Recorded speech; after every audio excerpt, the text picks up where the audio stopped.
2023 എന്നുള്ളത് അടിപൊളിയായിട്ടുള്ള വർഷമായിരുന്നു. ഒരുപാട് ലെസൺസിന്റെ കാര്യത്തില് ഞാൻ ഇങ്ങനെ ഒരു വർഷം വേണം, ഇങ്ങനെ ഒരു സമയം വേണം എന്ന് ആഗ്രഹിച്ചിരുന്ന തരത്തിലുള്ള ഒരു വർഷമായിരുന്നു ഈ ഒരു ഇയർ ആയിട്ട് എനിക്ക് ഫീൽ ചെയ്തിട്ടുള്ളത്. സോ ഈ ഒരു ഇയറിൽ ഞാൻ ഒരുപാട് ലെസൺസ് ലേൺ ചെയ്തിട്ടുണ്ട്, ഒരുപാട് ബ്യൂട്ടിഫുൾ ലെസൺസ് ലേൺ ചെയ്തിട്ടുണ്ട്. സോ ആ ഒരു ലെസൺസ് ഒക്കെ നിങ്ങളോട് ഷെയർ ചെയ്യുന്നതിന് മുമ്പ് നിങ്ങൾക്കും കേൾക്കാനായിട്ട് ഇൻട്രസ്റ്റഡ് ആയിട്ടുണ്ടാവുക ഞാൻ ലേൺ ചെയ്തിട്ടുള്ള ഹാർഡസ്റ്റ് ലെസൺസ് എന്തായിരിക്കും എന്നുള്ളതായിരിക്കും. പലർക്കും ഇത് ദഹിക്കാനായിട്ട് കുറച്ച് ബുദ്ധിമുട്ടായിരിക്കും, പക്ഷെ എന്നാലും 2023 ഞാൻ ലേൺ ചെയ്തിട്ടുള്ള ചില ഹാർഡസ്റ്റ് ലെസൺസ്. ഒന്നാമത് മെയിൻ ആയിട്ടുള്ള ലെസൺ ആണ്, നല്ല രീതിയിൽ തന്നെ ശ്രദ്ധിച്ചു കേട്ടോളൂ, ഡിസ്ട്രാക്റ്റഡ് ആവരുത്. ആളുകൾ നിങ്ങളെ അവരുടെ ലൈഫിൽ നിലനിർത്താനായിട്ട് ചില പർട്ടിക്കുലർ ആയിട്ടുള്ള കാരണങ്ങളുണ്ട്, പർട്ടിക്കുലർ റീസൺസ് ഉണ്ട്. ചിലപ്പോൾ ആ റീസൺ എന്താണ് എന്നുള്ളത് നിങ്ങൾക്ക് അറിയുന്നുണ്ടാവണമെന്നുമില്ല. നീ എന്തിന് എൻ്റെ ജീവിതത്തിൽ നിലനിൽക്കണം എന്നുള്ള കാരണം എന്ന് മാറുന്നുവോ അന്ന് ഞാൻ മൂവ് ഓൺ ചെയ്യും. അന്ന് നിങ്ങളാണ് എന്നുണ്ടെങ്കിലും മൂവ് ഓൺ ചെയ്യും. സിമ്പിളായിട്ട് നിങ്ങളിപ്പോൾ ഈ ഒരു വീഡിയോ കാണുന്നു, ഇപ്പോൾ ഈ ഒരു വീഡിയോ കാണാനായിട്ട് ടൈം സ്പെൻഡ് ചെയ്യുന്നതിൽ നിന്നും നിങ്ങൾക്ക് ഒരു റീസൺ എന്നുള്ളതുണ്ട്, ഒരു കാരണത്തിന് വേണ്ടിയിട്ടായിരിക്കാം നിങ്ങൾ ഈ വീഡിയോ എന്നുള്ളത് കാണുന്നുണ്ടാവുക. അപ്പോൾ അതിനനുസരിച്ചുള്ള ഒരു ക്വാളിറ്റി എന്നുള്ളത് ആ ഒരു റീസൺ എന്നെ കൊണ്ട് ക്രിയേറ്റ് ചെയ്യാനായിട്ട് പറ്റാത്ത പക്ഷം നിങ്ങൾ എൻ്റെ ലൈഫിൽ നിന്ന് മൂവ് ഓൺ ചെയ്യുന്നുണ്ടാവും. അതുപോലെ തന്നെയാണ് പേഴ്സണൽ ആയിട്ടുള്ള പല റിലേഷൻഷിപ്പിൻ്റെ കാര്യത്തിലും സംഭവിക്കുന്നുണ്ടാവുക.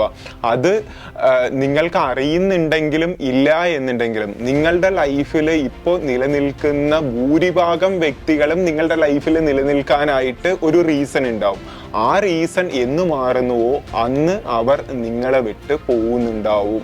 രണ്ടാമത്, ഞാൻ ഒരു വ്യക്തിയെ ആത്മാർത്ഥമായിട്ട് പ്രണയിക്കുകയാണ്, ആത്മാർത്ഥമായിട്ട് ഇഷ്ടപ്പെടുകയാണ് എന്ന് പറഞ്ഞ് അവര് നമ്മളെ തിരിച്ച് ആ രീതിയിൽ ഇഷ്ടപ്പെടണമെന്ന് ഒരു നിർബന്ധവും ഇല്ല. ഞാൻ ഹോൾ ഹേർട്ടഡ്ലി അവരെ ഇഷ്ടപ്പെടുന്നുണ്ട്, അവർക്ക് വേണ്ടി കാര്യങ്ങൾ ഓരോന്നും ചെയ്യുന്നുണ്ട്, അവരെ കെയർ ചെയ്യുന്നുണ്ട്, അപ്പൊ അതിനനുസരിച്ച് എനിക്ക് തിരിച്ചും ആ രീതിയിൽ വേണം എന്നൊക്കെ ചിന്തിക്കുകയാണ് എന്നുണ്ടെങ്കിൽ അതിന് ഡിസപ്പോയിന്റ്മെന്റ് മാത്രമായിരിക്കും ഫലമായിട്ടുണ്ടാവുക.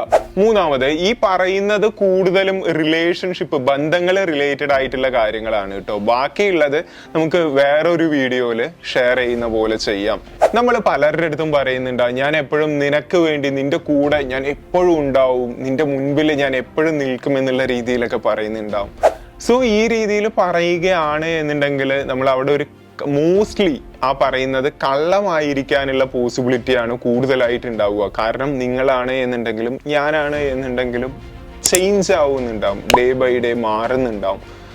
സോ എപ്പോഴും ഉണ്ടാവും, എപ്പോഴും ഇഷ്ടപ്പെടുന്നുണ്ടാവും, എപ്പോഴും കൂടെ ഉണ്ടാവും എന്നൊക്കെ പറയുന്നത് അത്രയ്ക്കൊരു റിയാലിറ്റി ആയിട്ടുള്ള വേർഡ് ആണോ എന്ന് ചോദിച്ചു കഴിഞ്ഞാൽ, അത്രയ്ക്ക് റിയാലിറ്റി ആയിട്ടുള്ള ഒരു പ്രോമിസ് ആണോ എന്ന് ചോദിച്ചു കഴിഞ്ഞാൽ ആയിരിക്കില്ല, മോസ്റ്റ്ലി ആയിരിക്കില്ല. ഫോർത്ത് വൺ, ഓരോ ആളുകളും എന്തെങ്കിലുമൊക്കെ കാര്യത്തിൽ സഫർ ചെയ്തുകൊണ്ടിരിക്കുന്നുണ്ട്. ഒരാള് ഞാൻ ഇത്തരത്തിൽ സഫർ ചെയ്യുന്നുണ്ട്, ഞാൻ ഇത്തരത്തിലുള്ള മെന്റൽ സ്റ്റേറ്റിലൂടെ, പെയിനിലൂടെ കടന്നു പോകുന്നുണ്ട് എന്ന് പറയുന്ന സമയത്തായിരിക്കും ഓ ഈ വ്യക്തിയൊക്കെ ഈ രീതിയിൽ കടന്നു പോകുന്നുണ്ടല്ലോ എന്ന് നമ്മൾ ചിന്തിക്കുന്നുണ്ടാവുക.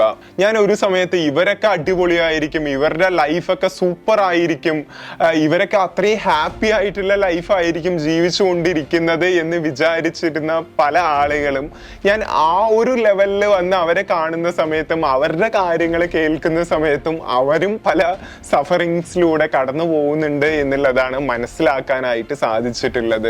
സോ എല്ലാവരും സഫറിങ്സ് ഉണ്ടാവും എന്നുള്ളതല്ല, മോസ്റ്റ് ഓഫ് ദ ആളുകളും നിങ്ങൾക്ക് നിങ്ങളുടേതായിട്ടുള്ള പ്രശ്നങ്ങൾ ഉണ്ടാവും, അവർക്ക് അവരുടേതായിട്ടുള്ള പല സഫറിങ്സ് ഉണ്ടാവും, അവരുടേതായിട്ടുള്ള പല പ്രശ്നങ്ങൾ ഉണ്ടാവും.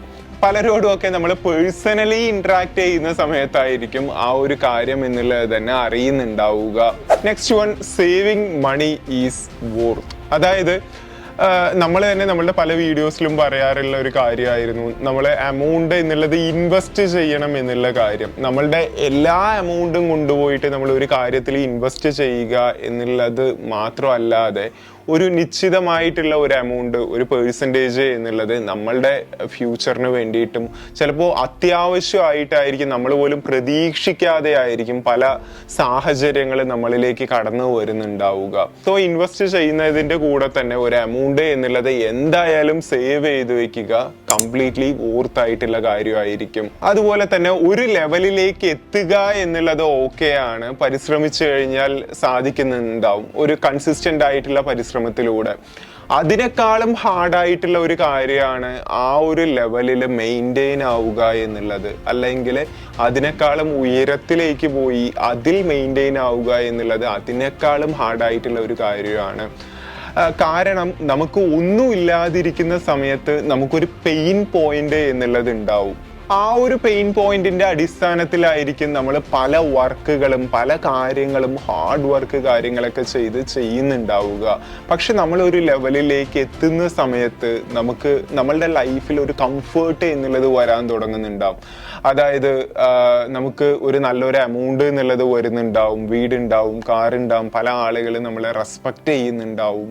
സോ നമുക്ക് അവിടെ പിന്നീട് ഒരു പെയിനും തന്നെ ഉണ്ടാവില്ല. ആദ്യമൊക്കെ ആണ് എന്നുണ്ടെങ്കിൽ നമ്മളെ നിനക്ക് ജോലി ഇല്ലാലോ, നീ എന്താണ്, നിന്നെ കൊണ്ട് എന്താ ചെയ്യാൻ പറ്റുക, ആ രീതിയിലൊക്കെ പറയുന്ന സമയത്ത് നമുക്കൊന്ന് പ്രൂവ് ചെയ്യണം എന്നുള്ള രീതിയിലുള്ള ഒരു മൈൻഡ് സെറ്റിൽ നമ്മൾ പല കാര്യങ്ങളും മോട്ടിവേറ്റഡ് ആയിട്ട് നൈറ്റ് 2 മണി വരെയും 3 മണി വരെയൊക്കെ ഇരുന്ന് പല കാര്യങ്ങൾ ചെയ്യുന്നുണ്ടാവും. പക്ഷെ ഒരു ലെവൽ എത്തുന്ന സമയത്ത് നമ്മൾ കംഫേർട്ട് ആവുന്നുണ്ടാവും. ആ ഒരു ലെവലിൽ എന്നുള്ളത് നമുക്ക് ഒരു തരത്തിലുള്ള പെയിനോ കാര്യങ്ങളോ ഒന്നും തന്നെ വലിയതായിട്ടൊന്നും തന്നെ ഉണ്ടാവില്ല. സോ ആ ഒരു ലെവലിലും നമ്മൾ ഈ ഒരു ലെവലിൽ ചെയ്തിട്ടുണ്ടായിരുന്ന തരത്തിലുള്ള ഒരു വർക്ക് ചെയ്യുക എന്നുള്ളത് ഒരു ഹാർഡായിട്ടുള്ള ഒരു തിങ്ങാണ് എന്ന് പറയുന്നില്ല. നമ്മൾ ഡേ ബൈ ഡേ പരിശ്രമിക്കേണ്ട ഒരു കാര്യമാണ്. കാരണം ഇവിടെ ദിവസവും രാവിലെ നേരത്തെ എഴുന്നേൽക്കാനും മെഡിറ്റേഷൻ ചെയ്യാനും എണീറ്റ് കാര്യങ്ങൾ ചെയ്യാനും ഒക്കെ ഇവിടെ ഒരു സ്ട്രോങ് ആയിട്ടുള്ള റീസൺ എന്നുള്ളത് ഉണ്ടായിരുന്നു. ഒരു പെയിന് മാറ്റണം എന്നുള്ളൊരു റീസൺ എന്നുള്ളത് ഉണ്ടായിരുന്നു. ഈ ഒരു ലെവലിൽ എത്തുന്ന സമയത്ത് നമ്മൾ ആ ദിവസം രാവിലെ എഴുന്നേറ്റാലും വൈകി എഴുന്നേറ്റാലും ഇല്ല എന്നുണ്ടെങ്കിലും നമ്മൾ 9 മണിക്കാണ് എഴുന്നേൽക്കുന്നുണ്ടെങ്കിൽ കൂടി നമ്മളുടെ റവന്യൂ എന്നുള്ളത്, നമുക്ക് വരുന്ന എമൗണ്ട്, നമുക്ക് കിട്ടുന്ന റെസ്പെക്റ്റ്, നമ്മളുടെ ആ ഒരു ലോകത്തിന് നമ്മളോടുള്ള ആ ഒരു പേഴ്സ്പെക്റ്റീവ്, ആ കാര്യങ്ങളൊക്കെ അങ്ങനെ തന്നെ മെയിൻറ്റെയിൻ ആവുന്നുണ്ടാവും. അതൊരു സ്ലോ പ്രോസസ്സിലായിരിക്കും കുറയുകയും ചെയ്യുന്നുണ്ടാവുക. അത് മേ ബി നമ്മൾ അറിയുക പോലും ചെയ്യുന്നുണ്ടാവില്ല. സോ ഈ ഒരു ലെവൽ എന്നുള്ളത് റിയലി ഒരു ഹാർഡസ്റ്റ് പോയിന്റ് ആണ്. നമ്മൾ എങ്ങനെയാണോ ഈ ഒരു ലെവലിൽ വർക്ക് ചെയ്തിട്ടുണ്ടായിരുന്നത്, ഡൗൺ മൈനസിലൊക്കെ ഉണ്ടായിരുന്ന സമയത്ത് വർക്ക് ചെയ്തിട്ടുണ്ടായിരുന്നത്, അതുപോലെ അത്രയ്ക്ക് ഈസി ആയിട്ട് ഈ ഒരു ലെവലിൽ വർക്ക് ചെയ്യുക എന്നുള്ളത് പോസിബിൾ ആയിരിക്കില്ല. കാരണം എല്ലാം കൊണ്ടും മധുരം കൊണ്ട് നിറഞ്ഞിരിക്കുന്ന ഒരു ലെവലായിരിക്കും. ഒരു പെയിൻ ഉണ്ടാവില്ല, വളരെ കംഫേർട്ട് ആയിരിക്കും, ഹാപ്പി ആയിരിക്കും. ആ ലെവലിലും വർക്ക് ചെയ്യുകയാണെങ്കിൽ മാത്രമേ നമുക്ക് ആ ലെവലിൽ മെയിൻറ്റെയിൻ ആവാനായിട്ട് സാധിക്കുള്ളൂ. അതിനേക്കാളും ഉയർന്ന ലെവലിലേക്ക് പോകാനും സാധിക്കുള്ളൂ. അല്ല എന്നുണ്ടെങ്കിൽ നമ്മൾ പതിയെ ആ ഒരു താഴത്തേക്ക് എന്നുള്ള രീതിയിൽ തന്നെ വരുന്നുണ്ടാവും. സോ മനസ്സിലാക്കുക, നിങ്ങൾ ഇപ്പോഴുള്ളത് ചിലപ്പോൾ 0 ലെവലിലായിരിക്കാം, മൈനസ് ലെവലിലായിരിക്കാം. സോ വർക്ക് ചെയ്ത് നമ്മൾ എല്ലാവരും തന്നെ ഒരു കംഫേർട്ട് എന്നുള്ള ലെവലിലേക്ക് എത്തുന്നുണ്ടാവും. ആ ഒരു ലെവലിലാണ് എന്നുണ്ടെങ്കിലും എന്തായാലും വർക്ക് ചെയ്യുക, കാര്യങ്ങൾ എൻജോയ് ചെയ്യുക, കാര്യങ്ങളെല്ലാം എക്സ്പീരിയൻസ് ചെയ്യുക. പക്ഷെ അതിൻ്റെ ആ ഒരു ഇല്യൂഷനിൽ പെട്ടുപോകരുത്. ഭൂരിഭാഗം ആളുകളും ഒരു എക്സാം ക്രാക്ക് ചെയ്യുന്നത് വരെ വർക്ക് ചെയ്യുന്നവരായിരിക്കാം. അതിനുശേഷം അവരെ പോലെ മടിയന്മാരായിട്ട് വേറെ ആരും തന്നെ ഉണ്ടാവില്ല.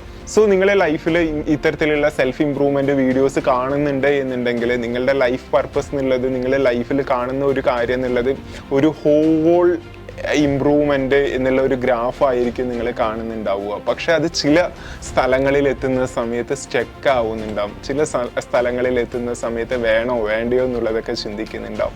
എന്നാലും മൂവ് ഓൺ ചെയ്യുക, പുഷ് ചെയ്യുക, നിങ്ങൾക്ക് വേണ്ടി ടൈം സ്പെൻഡ് ചെയ്യുക, നിങ്ങളെ ടേക്ക് കെയർ ചെയ്യുക. കാരണം നമ്മളുടെ ഈ മൈൻഡ് ബോഡി വെച്ചിട്ടാണ് നമ്മൾ സഞ്ചരിക്കുന്നത്. സോ അതിനെ നല്ല രീതിയിൽ തന്നെ ടേക്ക് കെയർ ചെയ്യുക.